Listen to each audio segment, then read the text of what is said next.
حضرت خالد بن ولید رضی اللہ تعالی عنہ خبر ملی کہ عیسائی سردار عیسائی بادشاہ 1.5 لاکھ کے قریب فوج لے کر مسلمانوں پہ حملہ کرنے کے لیے آیا ہے. حضرت خالد بن ولید رضی اللہ تعالی عنہ کو 50-60 آدمی دیے، جاؤ بادشاہ کی فوج کا اندازہ لگا کے آؤ، تخمینہ لگا کے آؤ، اسلحہ دیکھ کے آؤ، ان کی تعداد کا اندازہ لگاؤ وہ کتنے ہیں. حضرت خالد بن ولید رضی اللہ تعالی عنہ چند صحابہ کرام کو ساتھ لے کر کے پہنچے. السلام علیکم ورحمۃ اللہ وبرکاتہ. دوستو، امید ہے آپ تمام خیریت سے ہوں گے. تو میں آپ لوگوں کے سامنے قاری حنیف ملتانی کا بیان لے کر حاضر ہوا ہوں، جو آپ لوگوں کو بہت زیادہ فائدہ پہنچائے گا. تو چلیں بیان کو سنتے ہیں. ان کے مقدر جاگ اٹھے، ان لوگوں کو خداوند کریم نے دنیائی میں بخت لگائے. حضرت خالد بن ولید رضی اللہ تعالی عنہ اطلاع دی گئی، خبر ملی کہ عیسائی سردار عیسائی بادشاہ 1.5 لاکھ کے قریب فوج لے کر مسلمانوں پہ حملہ کرنے کے لیے آیا ہے.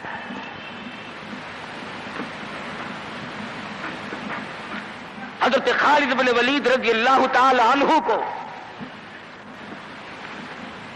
50-60 آدمی دیے، جاؤ بادشاہ کی فوج کا اندازہ لگا کے آؤ، تخمینہ لگا کے آؤ، اسلحہ دیکھ کے آؤ، ان کی تعداد کا اندازہ لگاؤ وہ کتنے ہیں.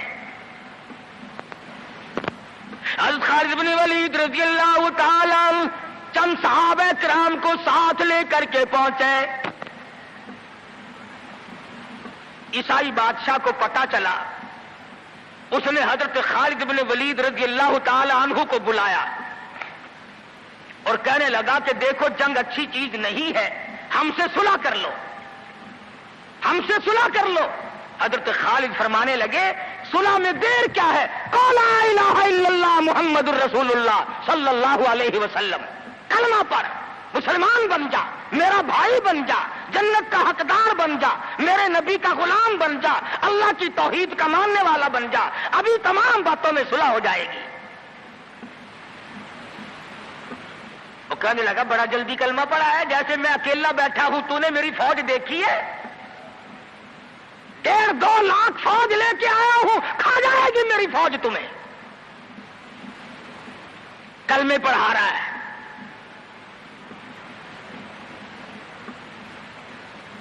حضرت خالد کو کہنے لگا تجھے پتا نہیں تو کس کے سامنے کھڑا ہے؟ فرمایا ہاں، ایک عیسائی کافر کے سامنے کھڑا ہوں. وہ کہنے لگا ہے کوئی جلاد؟ فوراً تلوار لے کر حاضر ہو گئے، کہا اس گستاخ کی گردن کاٹ مارو. حضرت خالد کے ساتھ 2 آدمی اور تھے، انہوں نے یہ نہیں کہا ہے جی اجی ہم تو یوں ہی بات کر رہے تھے جی، اجی آپ برہم ہو گئے، اجی حضور آپ ناراض ہو گئے. حضرت خالد نے یہ نہیں فرمایا کہ باہر والوں کو اطلاع کر دو، وہ 50-60 آدمی تو ہمارے ساتھ مل جائے. 2 ساتھیوں کو فرمایا اب ایک دوسرے کی طرف مت دیکھنا، تلوار نکال لو، انشاءاللہ حوض کوثر پہ ملاقات ہوگی.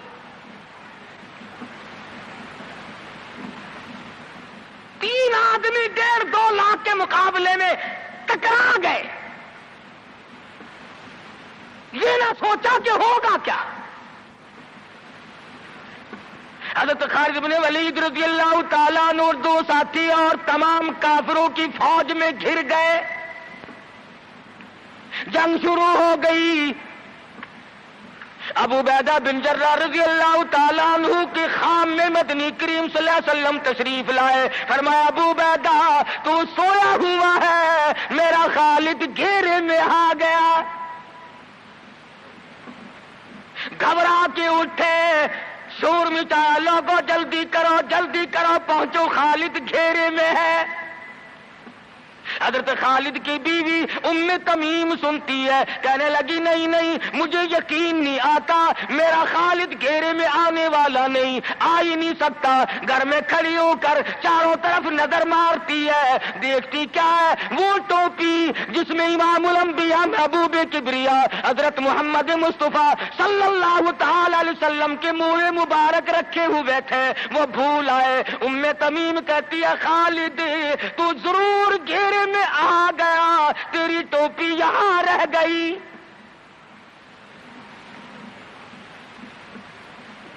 ام تمیم نے ٹوپی لے کر کے شور نہیں مچایا، کپڑے نہیں پھاڑے، چہرہ نہیں نوچا، ابو عبیدہ کے پاس نہیں آئی، بغل میں ٹوپی دبائی، برقع اوڑھا، گھوڑے پہ سوار ہوئی، تلوار لے کر گھوڑے کو سر پٹ چھوڑ دیا۔ صحابہ دیکھ رہے تھے، ارے یہ کون ہے؟ یہ کوئی جاسوس معلوم ہوتا ہے، اسے پکڑو پکڑو پکڑو۔ صحابہ نے گھوڑے دوڑائے، گھیرے میں لے لیا، پوچھا برقع پوش تو کون ہے؟ کہنے لگی نہ چھیڑو، خالد کی بیوی ام تمیم ہوں۔ تو کہاں چلی ہے؟ کہنے لگی میرا خالد گھیرے میں آ گیا، ٹوپی گھر پہ بھول گیا، وہ پہنچانے چلی ہوں، ہمیں دے دے، ہم پہنچا دیں گے، تو عورت ذات ہے۔ کہنے لگی خالد کی جو قدر میں جانوں تم نہیں جانتے،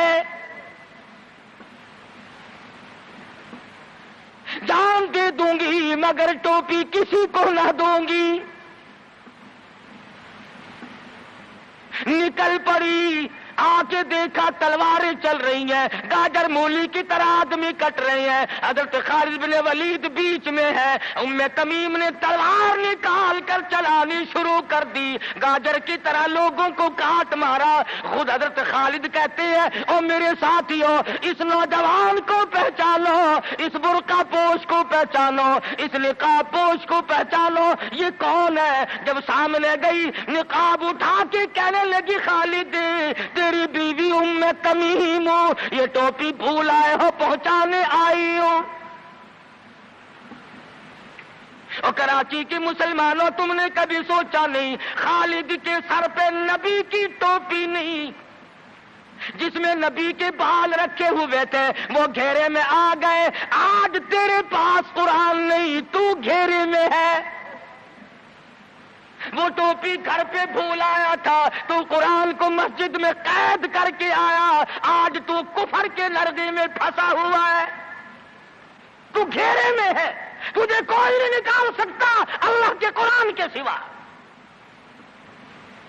تم کتنی عسکری طاقت بڑھاؤ، تم تعداد بڑھا لو، تم چھوٹے بڑے زور لگاؤ، کتنی تم کوشش کرو، خدا کی قسم جب تک تم اللہ کا قرآن لے کر کے نہیں بیٹھتے اس وقت تک تمہارا گھیرا نہیں ٹوٹ سکتا۔ تم نے اللہ کے قرآن کو مسجد میں قید کر دیا۔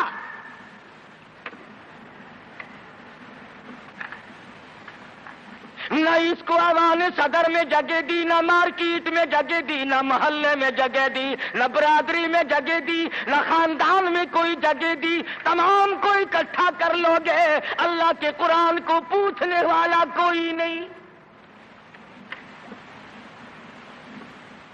کون پوچھے؟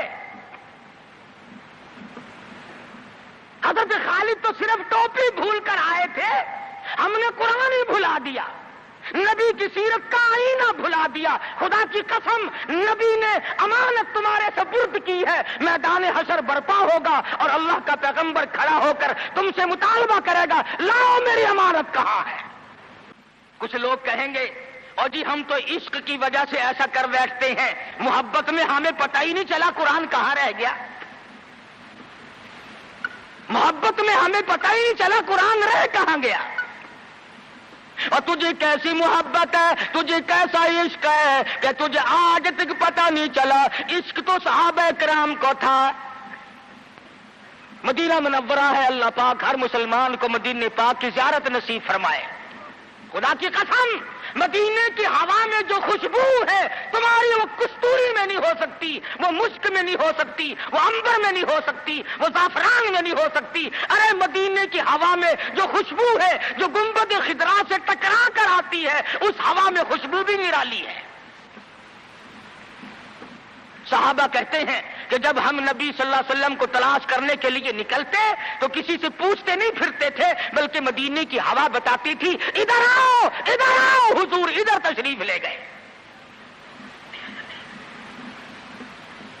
مدینہ منورہ میں ایک جنگ کی تیاری فرمائی، صحابہ اکرام کا لشکر تیار فرمایا حضور اکرم صلی اللہ علیہ وسلم نے۔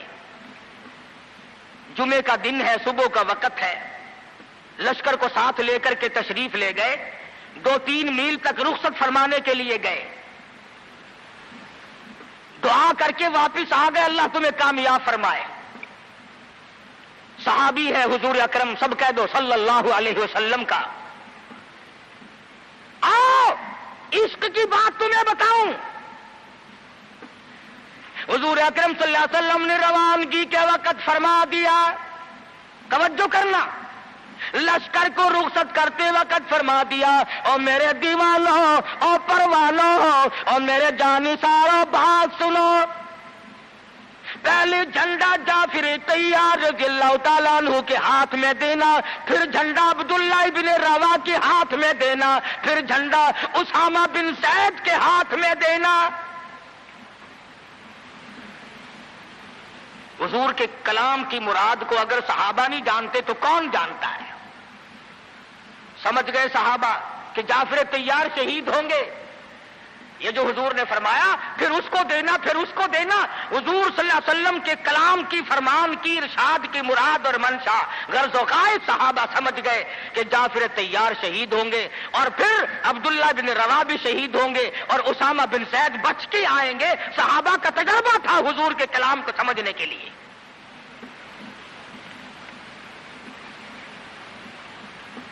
عبداللہ ابن روا رضی اللہ تعالی عنہ نے سوچا کہ تسلی تو میری ہو گئی کہ میں شہید ہوں گا، اس جنگ میں واپس نہیں آؤں گا، مگر چلو جمعے کا دن ہے، سواری میری بڑی تیز ہے، میں آخری جمعہ سرکار دو عالم صلی اللہ علیہ وسلم کے پیچھے کیوں نہ پڑھوں اور جمعہ پڑھ کے جاؤں گا، ایک مرتبہ اور اپنے آقا کا دیدار کروں گا۔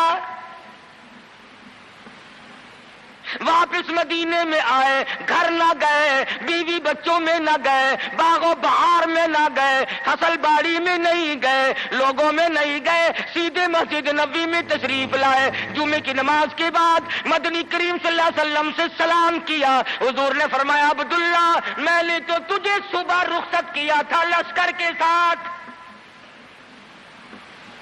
تجھے صبح روانہ کر دیا تھا، تو چلا گیا تھا فوج کے ساتھ۔ عرض کیا یا رسول اللہ میرے ماں باپ قربان ہو جائیں، آپ کے فرمان سے میں نے یہ اندازہ لگایا کہ میں شہید ہو جاؤں گا، میرا یہ آخری جنگ ہے، یہ آخری جہاد ہے۔ میرے دل میں ایک بات آئی، آج جمعے کا دن ہے، اپنے آقا کے پیچھے جمعہ بھی پڑھوں، آخری جمعہ پڑھوں اور آخری دیدار کر کے جاؤں۔ اب تھوڑے سے مجھے آپ بول کے بتائیں عبداللہ ابن رواح کا یہ عشق ہے کہ نہیں؟ کوئی ڈر کی بات نہیں، کوئی خوف کی بات نہیں، بیوی بچوں کی محبت نے نہیں کھینچا، باغوں کو دیکھنے نہیں گیا، بچوں سے ملاقات کے لیے نہیں گیا، ارے حضور کا عشق ہے، کہتا آخری جمعہ، آخری دیدار، آخری ملاقات۔ اور عرض کیا میرے آقا میں اپنے ساتھیوں کو جا ملوں گا، میری سواری بڑی تیز ہے۔ امام الانبیاء محبوب کبریا حضرت محمد مصطفیٰ صلی اللہ علیہ وسلم کا چہرے انور سرخ ہو گیا، فرمایا عبداللہ تو ساتھیوں کو نہیں مل سکتا، نہیں مل سکتا، جب تیرے ساتھی جنت میں جائیں گے 500 سال بعد میں بہشت میں جا سکے گا۔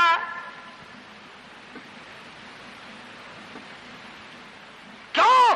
اس لیے چاہے تم عشق کے تحت آئے، محبت کی وجہ سے آئے، جذبے کی وجہ سے آئے، جمعے کے لیے آئے، میرے دیدار کے لیے آئے، میری ملاقات کے لیے آئے، جب میں نے رخصت کر دیا تھا میرے حکم میں تاخیر کیوں کی؟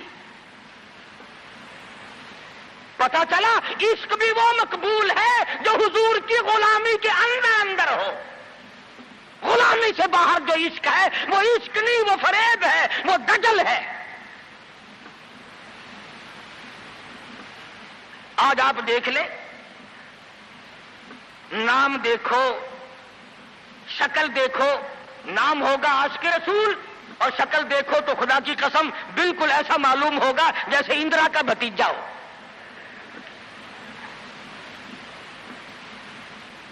پہچان نہیں سکے گا آدمی. کیا کر سکتا ہے آدمی شکل میں؟ صورت نہیں، سیرت نہیں، لباس نہیں، اخلاق نہیں، کردار نہیں، تمام چیزوں کا تختہ نکال کے رکھ دیا ہے. اور آج قوم اسی وجہ سے مصیبتوں سے دوچار ہے. وہ نرغے میں پھنسی ہوئی ہے، وہ نکل نہیں سکتی، وہ سہارا ڈھونڈ رہی ہے مادی قوت کا. حضور ناراض ہو گئے صلی اللہ علیہ وسلم. صحابی کہتے ہیں میں چاہتا تھا زمین پھٹ جائے، مجھے لقمہ بنا کر نگل جائے. صحابی کہتا ہے مجھے زندگی تلخ لگنے لگی، ہائے میرے آقا مجھ سے ناراض کیوں ہو گئے. عبداللہ بن روا تشریف لے گئے، گھر پھر بھی نہیں گئے، بال بچوں میں پھر بھی نہ گئے، اور جا کر کے جہاد میں شریک ہو گئے. 3 دن گزر گئے، کوئی چیز حلق میں نہ گئی، کمر سیدھی نہیں ہو سکتی تھی، جنگ سخت تھا، لڑائی شدید تھی، تلواریں چل رہی تھی. عبداللہ بن روا فرماتے ہیں مجھے بھوک لگی، سیدھا کھڑا نہیں ہو سکتا تھا. مجھے یاد آیا میرے تھیلے میں گوشت کے خشک ٹکڑے موجود ہیں، میں ان کو منہ میں لے کر ذرا چوسنے لگا. مجھے مدینے کا باغ یاد آیا، مجھے بیوی یاد آئی، مجھے اولاد یاد آئی. اے نبی کے دیوانے کا طرز زندگی دیکھ. صحابی کہتا ہے میں نے انگلی حلق میں ڈال کر وہ بوٹی باہر نکال دی. کہا اچھا میں تجھے کچھ کھانے کے لیے دینے لگا ہوں تو یہاں بیٹھ کر گھر یاد آیا. کھڑے ہو گئے اور فرمانے لگی اور میری بیوی اور تمہیں طلاق ہو، اور میرے باغ بہار جاؤ، اسلام کے لیے وقف ہو تم، آج کے بعد میرے نہیں. کسی نے پوچھا کیا کہہ رہے ہو؟ فرمایا ہاں نقشہ سامنے کیوں آیا؟ آخری وقت میں دنیا کا نقشہ میری آنکھوں میں کیوں کھینچا؟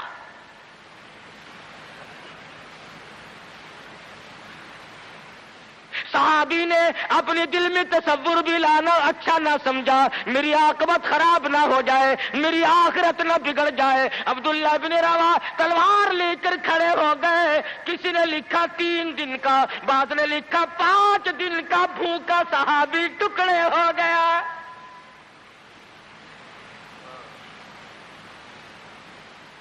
یہ تھا عشق جسے عشق کہا جاتا ہے. لیکن حضور کی اندازہ لگاؤ حکم میں تاخیر کی وجہ سے 500 سال بعد کو بہشت میں جا سکے گا، اور جنہوں نے حضور کے احکام کو سرے سے ٹھکرا دیا، سرے سے ماننا ہی نہیں، انکار کر دیا، اب یہ فیصلہ تم کرو، اب یہ فتویٰ تم دو کہ وہ جنت میں کب جائیں گے.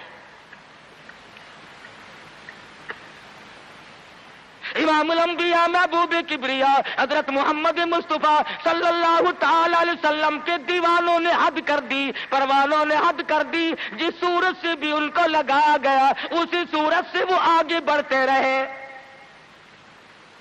فاروق اعظم کی حکومت ہے، سب کہہ دو رضی اللہ تعالی عنہ. مصر کے علاقے میں